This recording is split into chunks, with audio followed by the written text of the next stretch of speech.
Pataka Pictures was founded with the idea to fund and mentor the next generation of Pakistani storytellers.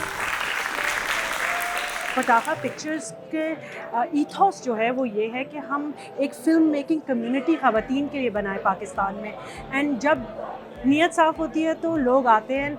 And I never imagined कि हम 3 साल के अंदर 40 film makers को fund कर सकेंगे, बट माशाल्लाह 40 फ़िल्म मेकर्स इस प्रोग्राम से गए हैं और उनकी फ़िल्मों ने बैनुल-अक़वामी सतह पे इतने सारे अवार्ड्स जीते हैं, इतने सारे फेस्टिवल्स में रिप्रेजेंटेशन पाकिस्तान की हुई है। It's really something very special. मैं चाहती हूँ कि अगले 10 साल के अंदर बहुत सारी ख़वातीन जो हैं वो पाकिस्तान का नाम रोशन करें, डॉक्यूमेंट्री फ़िल्म मेकिंग में आएँ, अपना हुनर जो है वो ज़्यादा उनको थोड़ा सा साफ़ करके कुछ अवार्ड विनिंग फ़िल्म्स बनाएँ। You know, being the first and only, थोड़े बाद मज़ा उसका चला जाता है। It's much better to have a community. Talent जो है वो किसी तरह अपना खुद रास्ता इख्तियार कर लेता है। ये जो ख़वातीन जिनको हम फ़ंड कर रहे हैं, मेंटरशिप दे रहे हैं, ये खुद अपने रास्ते इख्तियार करेंगी। ये इंशाल्लाह मुझसे भी ज़्यादा बड़े जो हैं अवार्ड्स जीतेंगी और बड़े प्लेटफॉर्म से पहुँचेंगी। पटाखा pictures came into being in 2022। ये इसका तीसरा साल है ऑफ प्रोग्रामिंग और इसका द होल आइडिया वाज कि we are creating films ourselves obviously and Sharmeen ने अभी तक जो भी काम किया है, she wanted to be able to empower more female filmmakers across Pakistan. All big ideas need partners. The community is very small here. There is a non-existent or at least a very small ecosystem that exists of female filmmakers here. तो primarily हम female filmmakers को empower करने के लिए और उनको एक platform देने के लिए ये पटाखा पिक्चर्स शुरू किया गया था। I love it. Just from my experience from last year to this year, I'm definitely seeing kind of this ecosystem of female filmmakers growing. And one thing that's been most beautiful is that I'm noticing that some of the cinematographers from last year filmed some of the films this year, and there's sort of a networking that's naturally started happening. So that feels exciting. I think my experience teaching in the US it's been different in terms of access, like access to cameras.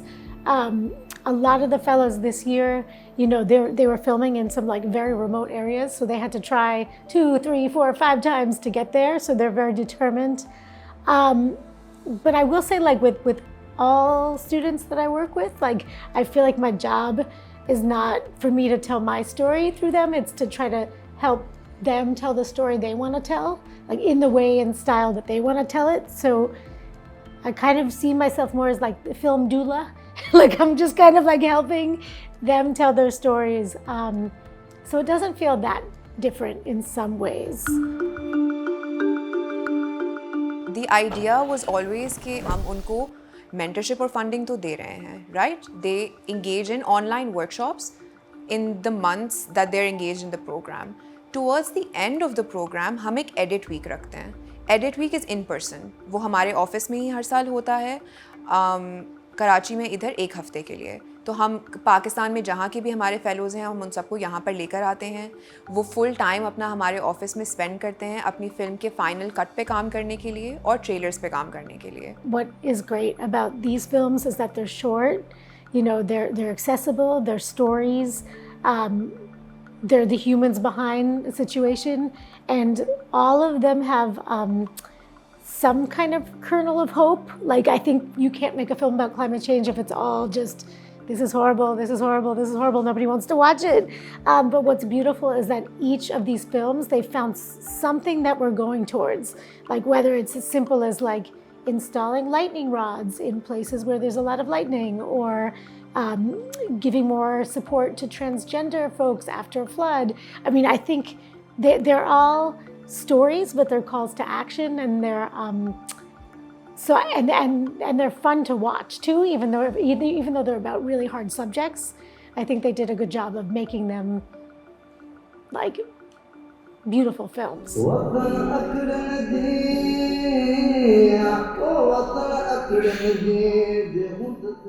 Lost to the light थोड़ा explanation में देती हूँ कि title का explanation क्या है। वो हम जब रिलेशनशिप एक्सप्लोर कर रहे थे जो थर्ड पार्कर के लोग हैं उनकी रेंज से, तो हमने पहले तो देखा कि inspiration, the rain is their inspiration for music, for their musical culture. But then as we dug deeper we found कि with rain, yes there is a lot of happiness. फसल वहाँ उगती है तो वो उनके पास ज़्यादा टाइम होता है खाने को. The 4 months that they have वो थोड़ा इंक्रीज़ भी हो रहे हैं, so they have more time with happiness, with rain, with the फसल, विद ग्रीनरी अराउंड दैम. लेकिन what is also happening with the rain now is lightning. So lightning जैसे आती है वहाँ पे इतनी buildings भी नहीं है तो आसमान काफ़ी low लगता है, like it feels very close to you. And then when it lightens, it basically hits trees, जो भी highest point है वहाँ जो trees हैं, and with that there are lots of people who are now dying.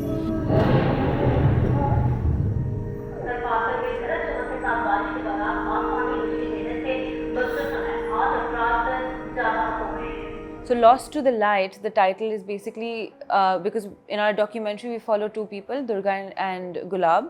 उनकी immediate family से 4 लोग गए थे, गुजरे थे इस एक incident में, और उनकी extended family जो पूरी village थी उनमें से overall total 6 लोग मरे थे. So उसको हम follow करना चाह रहे थे because those 6 people were lost to the light. We had our share of disagreements while we were working together, but I think वो किसी भी creative process में होते हैं because सभी का ना we both were so passionate about this documentary. It was our baby, it was both of our debut documentary. तो हम लोग काफ़ी जो थे वो ऐसे थे कि हम कुछ ऐसा ना करेंगे डॉक्यूमेंट्री हमारी सफ़र कर जाए या वो क्रिएटिवली सही से एग्जीक्यूट ना हो. तो आई थिंक हमारे जो भी डिस्कशन से या जो भी आर्ग्यूमेंट्स से they all were healthy because we were trying to you know make something better than what we were expecting to do. 15 साल से मैंने माइग्रेट किया. हमारा गुजर बसर इसी मछली पे था. तकरीबन इस डॉक्यूमेंट्री से साल भर पहले शिफा ने एक कॉन्फ्रेंस ऑर्गेनाइज़ करवाई थी, वुमेन एम्पावरमेंट कॉन्फ्रेंस थी. उसके अंदर एक खातून आई थी, कुलसूम अनवर नाम था उनका. उन्होंने बताया कि मैं माहीगीरों के बच्चों के लिए एक विलेज है, उसके अंदर डे केयर सेंटर चलाती हूँ. So it was an normally at that time because not really to a modern concept and a fishing village combined, right. उस दिन सुना, तालियां बजाई, वापस आके बैठ गए. साल बाद ये प्रोग्राम का मैंने देखा, पोस्ट आई हुई थी इंस्टाग्राम के ऊपर, एंड हमारी एक सीनियर ने भी इस प्रोग्राम में पार्टेक किया था. तो मैंने इनको फ़ोन मिलाया एंड मैं कॉल पर थी तो सामने मुझे वो कप नज़र आया. वो कप पे लिखा हुआ था माहीगीर डे केयर सेंटर. वो कहानी मेरे घर के अंदर मौजूद थी और मैंने उसको कभी परस्यू नहीं किया था. तो जब हम लोग लेके पहुँचे ना ये चीज़ देखने कि अरे चलो आओ एक्सप्लोर करते हैं ये है क्या, उन खातून का नंबर ढूंढ के निकाला, इवेंचुअली रेडी गोट पहुँचे. आई रियलाइज कि रेडी गोट जो कि कराची के अंदर मौजूद है, it's very much like that cup, क्योंकि कराची में मैं 22 साल से रह रही हूँ. एंड वो कहानी रेडी गोट में क्या चल रहा है, I was fully blind to it because I knew के फिशिंग विलेजेस हैं कराची में. It's a coastal area but I never really knew के अंदर कराची में क्या है. And when we went there with a mindset कि चलो आओ औरतों के इश्यूज़ को कवर करते हैं बिकॉज वुमेन एम्पावरमेंट एंड माँ और बच्चों की relationship because day care centre है. व्हेन वी वेंट देयर वहाँ पे इतने सारे इश्यूज हमें अपेयर होते नजर आए. When we went there it was a can of worms. It was like Pandora's box खोल दिया है मैंने, क्योंकि आपको पॉलिटिक्स के इश्यूज नजर आए, आपको वहाँ पे क्लाइमेट चेंज के तो major issue, that's the point of our documentary. Women के इश्यूज, वहाँ पे ड्रग्स के issues, mental illness, sexual abuse. It was a gigantic can of worms. And हम लोग जब वहाँ गए, it evolved eventually from that story into a narrative where we are just rediscovering this one society, एक community जो कि हमारे पास already मौजूद है. हमें पता है कि फिशिंग विलेजेस है, पर उनकी कहानी कोई जानता नहीं. उनकी आइसोलेशन इतनी है कि उनको अपने खुद के इकोसिस्टम्स फॉर्म करने पड़ गए हैं. So at that point it was just being journalist students, it was फर्ज एट दैट पॉइंट कि हम ये सब डॉक्यूमेंट करें. जिस एरिया में हम लोग गए रेडी गोट, वहाँ पे बहुत सारे क्लैंस के इश्यूज थे, इंटरनल पॉलिटिक्स उनकी जो थी, उनके सिक्योरिटी के जो इश्यूज थे. तो हम लोग ना 3 साल से, हम लोग 4 साल से जर्नलिज्म पढ़ रहे हैं. तो हमारा ये है कि हम लोग जब असाइनमेंट्स मिलते हैं आपको, तो आप असाइनमेंट करते हो, आपके असाइनमेंट की हद तक ही एक चीज़ रहती है. लेकिन जब आप इतने लार्ज स्केल पे एक प्रोजेक्ट करने जा रहे हो और आप एक पॉपुलेशन, एक इंडिजिनस पॉपुलेशन है, उनके एरिया में आप जा रहे हो, उनसे मिल रहे हो, उनसे बातें कर रहे हो, उनके कल्चर में आप इन्वॉल्व हो रहे हो, तो ना आपको एक सेंस ऑफ रिस्पॉन्सिबिलिटी डेवलप हो जाता है टुवर्ड्स द स्टोरी. तो that is something that I learn on this project very deeply, कि आप जब किसी से बात कर रहे हो, ऐसी पॉपुलेशन जो आपसे अलग है, जो जिनका कल्चर आपसे अलग है, जिनकी लैंग्वेज आपसे अलग है, जिनकी ट्रेड्स आपसे अलग हैं, उनके लिए आप जब सब्जेक्ट को इंटरव्यू करते हो, यू हैव टू अंडरस्टैंड कि हम लोग जहाँ से आए हैं वो एक बहुत प्रिविलेज बैकग्राउंड है. और हम लोग कराची में अगर हम लोग फॉर एग्जांपल गुलशन में रह रहे हैं या अगर हम लोग किसी पॉश एरिया में नहीं भी रह रहे तो उसमें भी ना एक क्लास डिवाइड आपके पास आता है। तो अगर हम क्लास डिवाइड फील कर रहे हैं compare to someone who lives in a more posh area, तो we ourselves are people in the posh area to them. That's how SOC Films Outreach Program began, partnering with communities and not. हमारी community का एक बहुत बड़ा मसला था। कसूर सिर्फ ये था कि उनका जेंडर, वो ख्वाजा सरा हैं। 2022 का जब फ्लड आया इन साउथ पंजाब, मुजफ्फरगढ़ जो शहर है, वहाँ पे ख्वाजा सराओं को गिना ही नहीं जा रहा था। मर्द औरत को कैंप्स वगैरह में लेके जाया जा रहा था। लेकिन अगर मैं बात करूँ ट्रांसजेंडर मूरत कम्युनिटी की, ख्वाजा सरा कम्युनिटी की, तो उनको तो उन कैंपों तक रसाई ही नहीं दिया जा रही थी। सिर्फ कसूर ये था कि वो ख्वाजा सरा हैं। तो मेरा और सारा इमरान का इस प्रोजेक्ट के ज़रिए अपनी कम्युनिटी के उन इश्यूज़ को हाईलाइट करना था जो कि हम हाईलाइट कर चुके हैं। और इस फिल्म का हमारा मकसद था कि हम इसे नेशनल और इंटरनेशनल लेवल तक पहुंचाएं और लोगों के अंदर ये एक्नॉलेजमेंट लाएं कि वो ख्वाजा सरा कम्युनिटी के लिए एक पॉजिटिव रिस्पांस उनको दें कि अगर कोई नेक्स्ट डिज़ास्टर आता है तो उसमें ख्वाजा सरा पसमानदा कम्युनिटी को, एक मार्जिनलाइज तबके को पीछे नहीं छोड़ना। हमें जिस तरह के हर्डल्स फेस करने पड़े, लाइक मैं और Sara Imran as a transgender activist, जब हम शूटिंग प्लेस पर जा रहे हैं और हमारे साथ एक गुरु भी थी फ्रॉम मुजफ्फरगढ़, शाहनवाज शानी जी जिनका बहुत नाम है, तो लाइक हमें थोड़ी उनकी तरफ से हेल्प आउट हो गया था। लेकिन जब हम ख्वाजा सरा सब मिलकर वो वीडियो शूट करने जा रहे हैं और फिल्म मेकिंग की तरफ जा रहे हैं और सब फिल्म वगैरह शूट हो रही है हमारी टीम के साथ, पूरी की पूरी पिंक सेंटर की टीम वहाँ बैठी हुई है, तो हमें हमारे काम से ज़्यादा हमारे जेंडर को देखा जा रहा था।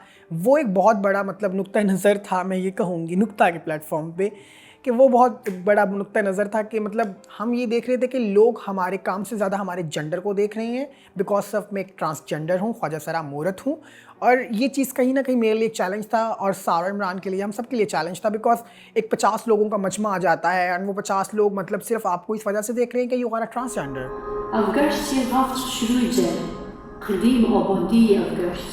ये कहानी जो है एक ख़ूबसूरत वैली है हुंज़ा में, अफगर्श वैली के नाम से, और बहुत कदीमी आबादी थी वहाँ पे। तो वहाँ इस फ़िल्म के अंदर जो कैरेक्टर्स है वो मेरे पेरेंट्स हैं, तो मेरी इमोशनल कनेक्शन है इस स्टोरी के साथ। और उस जगह में जो अफगर्श वैली है वहाँ पे 2012 में जो फ्लड आया था, तो इस एरिया के जो रोड एक्सेस है उसको टोटली डिस्ट्रॉय हो गई वो चीज़।